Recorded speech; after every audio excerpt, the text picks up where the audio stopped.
I'm sure most of you would have seen these interviews where Dillian Whyte is offering up his dad as an opponent for John Fury in a bare knuckle. According to Dillian Whyte, his dad is about 10 years older than John Fury, so he must be pushing 70. Do you guys really want to see a 60-year-old fight a 70-year-old in a bare knuckle? Now, I don't know how big Dillian Whyte's dad is. I've never seen him. In fact, one of these channels needs to get him on camera and interview him. We need to see what Papa Whyte is saying. But I just can't imagine a 70-year-old being able to hang with John Fury. Unless he's like huge or something. I just can't imagine it. Because the physical deterioration that occurs between the ages of 60 and 70 is far greater, generally, than the physical deterioration that would occur between the ages of, say, 30 and 40 or 40 and 50, 50 and 60, etc. The older you get, the more rapid the deterioration becomes. It gets exponential, basically. So I think it would be very dangerous for some 70-year-old man to be fighting John Fury. But at the same time, I think it would be very dangerous for John Fury to be fighting a 43-year-old man in baby ting. But John Fury thinks he can take him.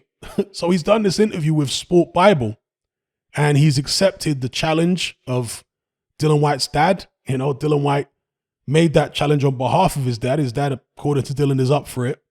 And John Fury said the following. He said, quote, "I could definitely beat his dad. I would beat Dean, never mind his dad. After the fight on Sunday morning, I'll take on all comers and goers. Car park, shirt off. Whoever wants to fight me, you're welcome to it. I'll fight his dad, no problem."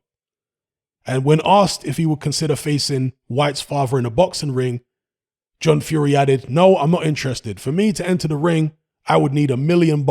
He can fight me in the car park for free." So, yeah, those are the words of John Fury. And he said a little bit more about the encounter with Baby Ting on stage at a press conference. He said, quote, "I saw this big fella, who I know to be his brother, that was pushing security all over the place. He had a lot of energy coming this way. It was my job to be there to protect my son. When I saw this big fella pushing security all over the place, I just stepped forward. It was a natural instinct, no more, no less. It was all super cool. I just wondered who this big fella, gigantic figure was pushing security. Nobody picked up on that, but it's all about the Furies, isn't it?" All right.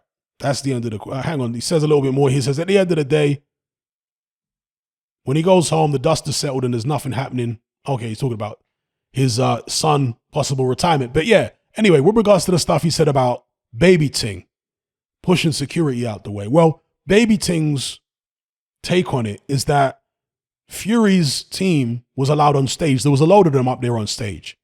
And they weren't trying to let Dillian's team on stage like that.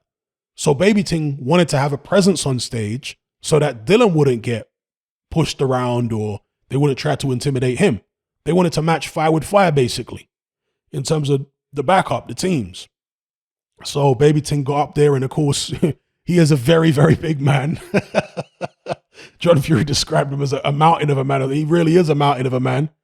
And so you can understand why the security maybe would be a bit cautious about putting hands on him and trying to stop him from getting on the stage.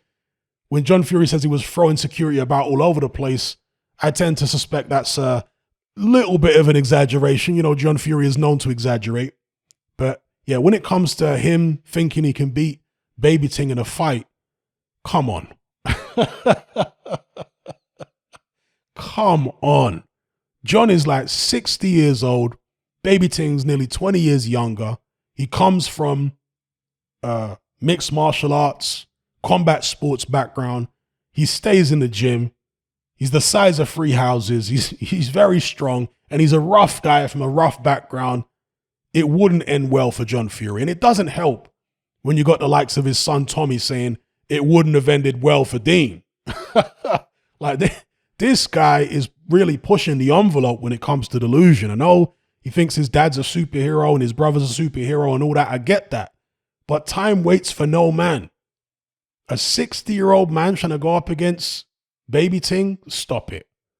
He get folded up like a pretzel, as Dean likes to say. Now, if it was Shane Fury, different story. Completely different story. But it weren't Shane Fury. It was John. So, yeah, John is fortunate to have the likes of Shane and Tyson around to actually keep him out of trouble. When I say keep him out of trouble, I'm talking about keep him out of the hospital, because that's where he could have ended up in the hospital or worse if it had actually kicked off between him and Dean. Like, let's be real. So, yeah, Tyson's there to babysit him. Shane's there, to look after him and all that, because the mind might be willing, but the body is not what it used to be. If John Fury was in his prime, hey, maybe it'll be a different story between him and Dean. But he's far, far from his prime. John Fury got sparked out by Steve Gerber about 25 years ago. Yeah? Steve Gerber, come on. Let's not be silly. Anyway, let me know what you guys think in the comments below about John Fury accepting the challenge of Dillian Whyte's dad, saying that he could beat him and he'll take on all comers and goers on the hard road in a car park, shirt off, and that he could beat Dean, never mind Dillian's dad. Let me know what you guys think about it in the comments.